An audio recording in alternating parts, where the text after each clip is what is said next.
Shalom saudara-saudara, kita jumpa lagi dalam renungan hari ini. Mari kita berdoa. Bapa, kami bersyukur untuk hari ini. Terima kasih untuk kesempatan yang Tuhan masih berikan buat kami.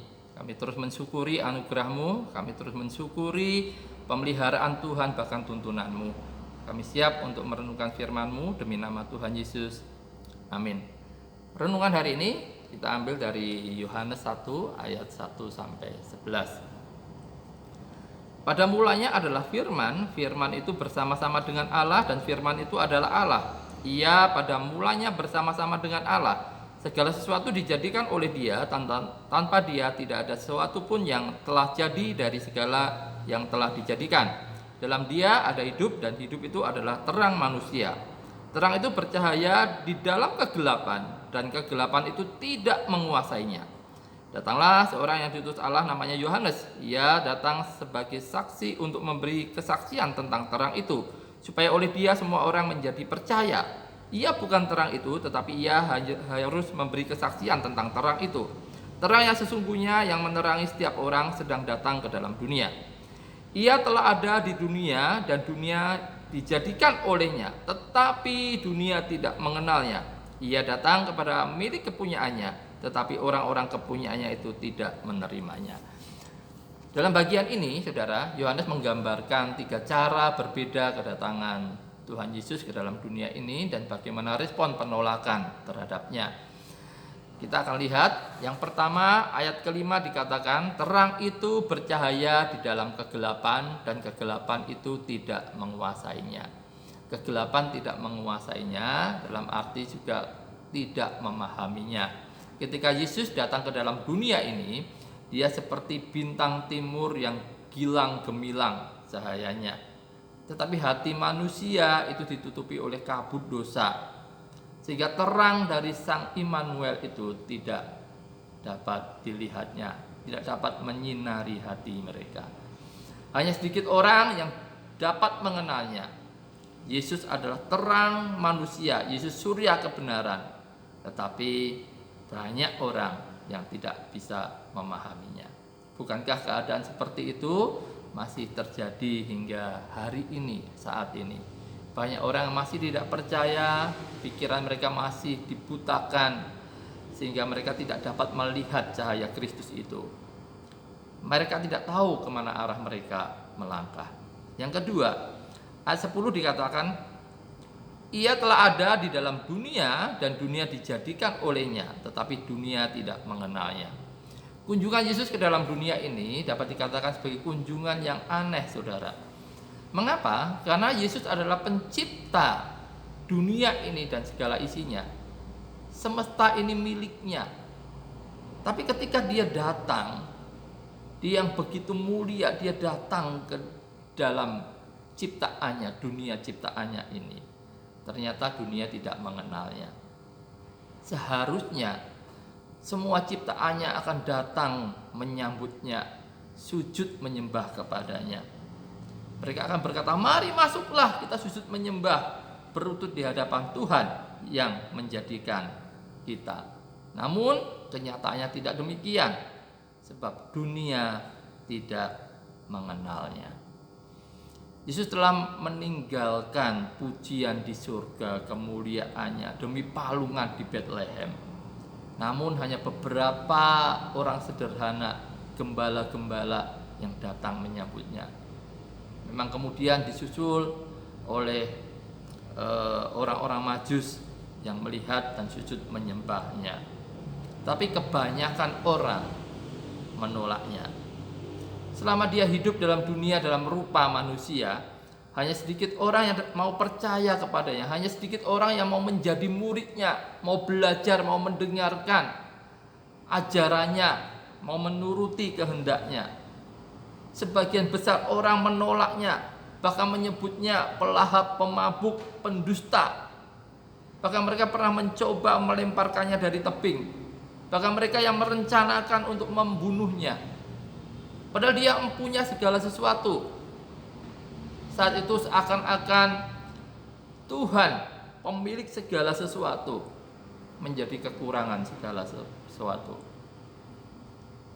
Yesus pernah berkata, serigala mempunyai liang dan burung mempunyai sarang, tetapi anak manusia tidak mempunyai tempat untuk meletakkan kepalanya. Sampai saat ini, hari ini dunia tidak mengenalnya. Jalan keselamatan yang Tuhan sudah kerjakan, sediakan, itu masih dipandang remeh, dipandang rendah oleh sebagian besar manusia.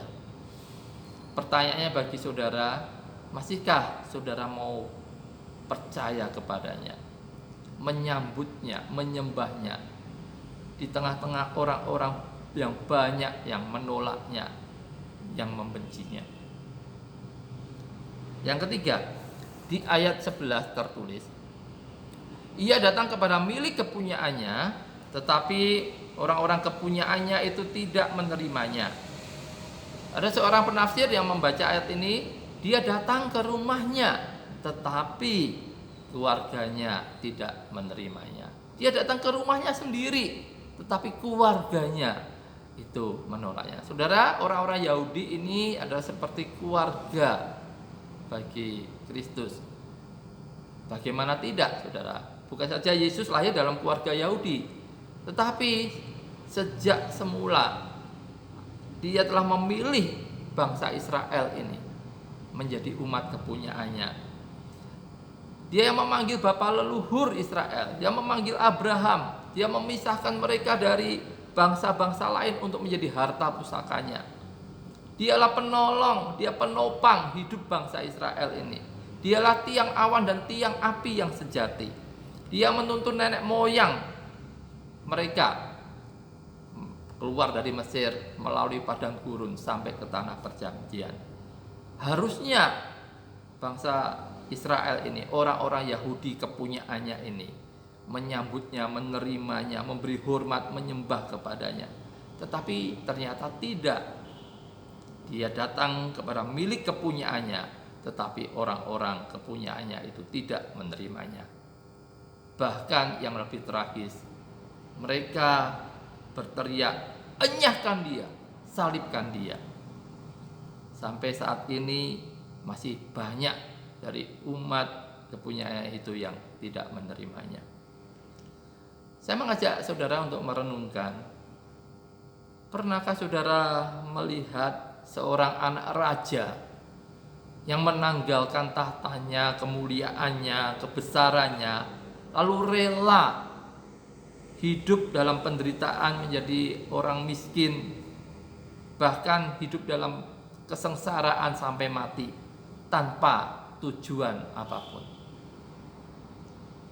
Saya kira kalau ada anak raja yang sampai melakukan itu, dia pasti memiliki tujuan. Apakah saudara berpikir bahwa Tuhan Yesus yang menanggalkan kemuliaannya di surga, bahkan terpisah dari kasih Bapanya ketika disalib, mati disalib, tanpa punya tujuan? Pasti Dia punya tujuan. Kalau kita baca ayat selanjutnya, saudara, bahkan misi kedatangannya, Dia ingin menyelesaikan, membereskan masalah dosa kita. Dia mau menjadikan kita sebagai anak-anak terkasihnya kembali. Pertanyaannya, apakah kita mau menghargai yang Tuhan Yesus perbuat? Apakah kita masih mau menganggap remeh pengorbanannya? Kita menganggap rendah salib Kristus. Bagaimana caranya kita menganggap rendah? Dengan kita hidup sembrono, kita masih hidup bersenang-senang dalam dosa. Kita enggan menanggalkan dosa kita. Mari saudara, kita menjadi orang-orang yang percaya, yang menghormati kedatangan Tuhan Yesus, yang mau sujud menyembahnya, menaklukkan diri di hadapannya, karena Dia sudah memberikan segalanya bagi kita. Mari kita menjadi anak-anak terang yang terkasih, yang selalu menyenangkan hati Tuhan. Amin. Mari kita berdoa. Terima kasih Tuhan untuk karya-Mu, kasih-Mu, kedatangan-Mu ke dalam dunia sungguh tidak terpikirkan. Sungguh perbuatan Tuhan yang ajaib. Engkau begitu mengasihi kami orang berdosa. Engkau ingin menjadikan kami anak-anak-Mu yang Tuhan kasihi. Biarlah kami tidak menyia-nyiakan apa yang menjadi tujuan Tuhan bagi kami. Biarlah kami mau hidup sebagai anak-anak terkasih, anak-anak terang yang senantiasa menyenangkan hati-Mu. Berkati jemaat Tuhan sepanjang hari ini dimanapun berada. Biarlah hari ini kembali kami lakukan segala sesuatu untuk menyenangkan hati Tuhan. Terpujilah Engkau, demi nama Tuhan Yesus kami berdoa. Amin. Tuhan Yesus memberkati, sampai jumpa lagi.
dosa.